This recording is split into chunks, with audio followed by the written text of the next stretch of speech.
एक सवाल है इस समाज से, जिसको हम फूहड़ समाज कह सकते हैं, कि हर बार स्त्री को ही क्यों दबाया जाता है। सत्यम शिवम सुंदरम को समन्वित करने वाली शक्ति को ही खोखले और फूहड़ समाज द्वारा डराया जाता है।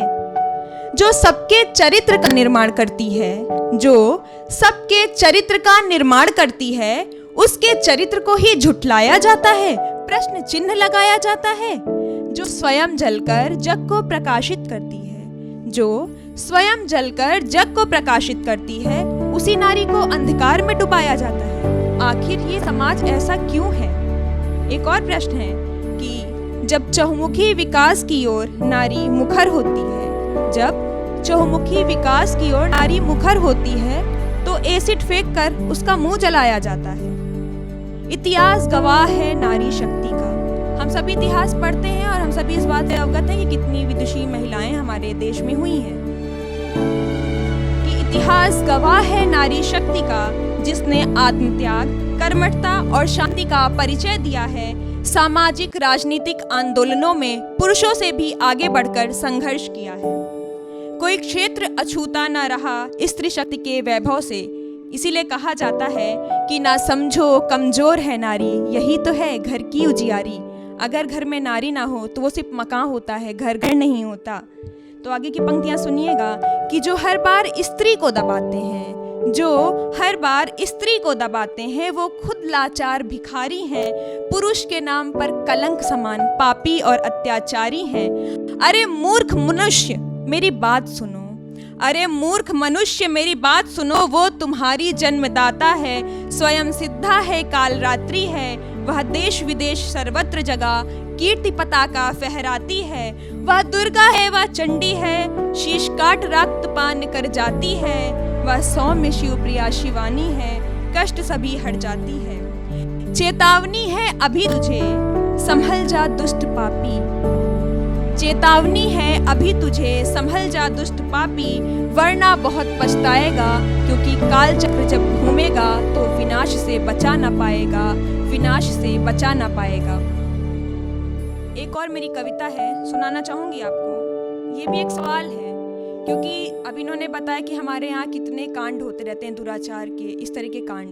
मार दिया जाता है छोटी छोटी बच्चियों के साथ, बलात्कार की घटनाएं हम रोज ही समाचार पत्र में पढ़ते हैं और समेट के रख देते हैं। कोई हाथ आगे नहीं बढ़ाता कि हमारे ऊपर प्रश्न चिन्ह ना लगे। तो इसी को सोचकर एक कविता लिखी है, सुनिएगा कि ये मामला किसी व्यक्ति का नहीं, अपितु पूरे समाज का है। सबके समक्ष जो दिखती है प्रसन्न, उसके अधरों की झूठी मुस्कान का है। इतिहास नहीं परिहास नहीं, कोई किसी का खास नहीं।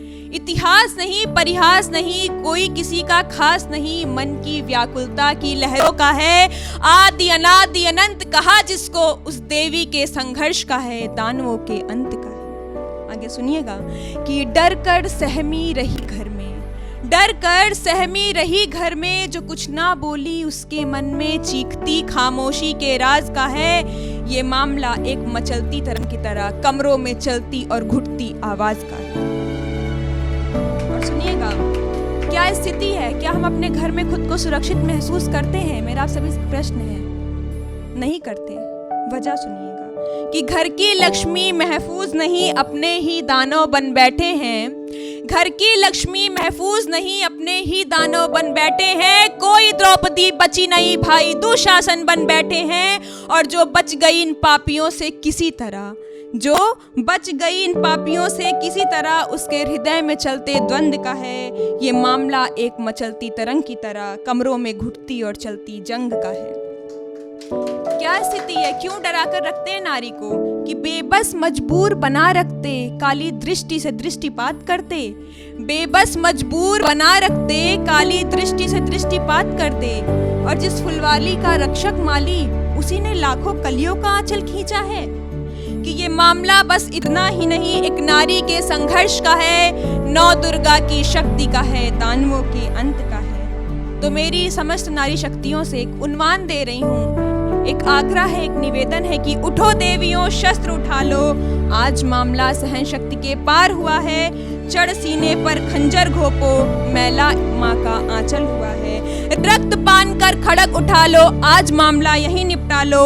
अपने सम्मान की रक्षा को तुम काली का रूप बना लो। और मामले अब ना आए, और मामले अब ना आए, ऐसा कोई इतिहास रचा दो। दुराचारियों का अंत करो तुम, नारी हो नारायणी बना दो। तुम संसार की निर्माता हो, ये संसार बिना नारी के चल ही नहीं सकता, क्योंकि नारी ही तो पुरुष को जन्म देती है। कि तुम संसार की निर्माता हो, शक्ति का अपने भान करा दो, मन की शक्ति को पहचानो, ऐसे मामलों पर पूर्ण विराम लगा दो, ऐसे मामलों पर पूर्ण विराम लगा दो। तो ये मेरी नारी पर कविता थी और 4 पंक्तियों के साथ अपनी वाणी को विराम दूंगी, क्योंकि हम किसी भी गंभीर मुद्दे पे बात करते तो माहौल अलग बन जाता है। तो जाने से पहले एक नॉर्मल सी 4 पंक्तियाँ सुनाऊंगी आपको कि जब देखूं दर्पण तो तेरा अक्स नजर आता है, जब देखूं दर्पण तो तेरा अक्स नजर आता है, नजाकत और तहजीब भरा एक शख्स नजर आता है। जब देखूं दर्पण तो तेरा अक्स नजर आता है, नजाकत और तहजीब भरा एक शख्स नजर आता है। बीच में पंक्तियां हैं और अंतिम बोलूंगी कि निहारता है वो जालिम ऐसी नजर से, निहारता है वो जालिम ऐसी नजर से, कयामत आ जाती है कत्ल हो जाता है, कयामत आ जाती है कत्ल हो जाता है। बहुत बहुत धन्यवाद।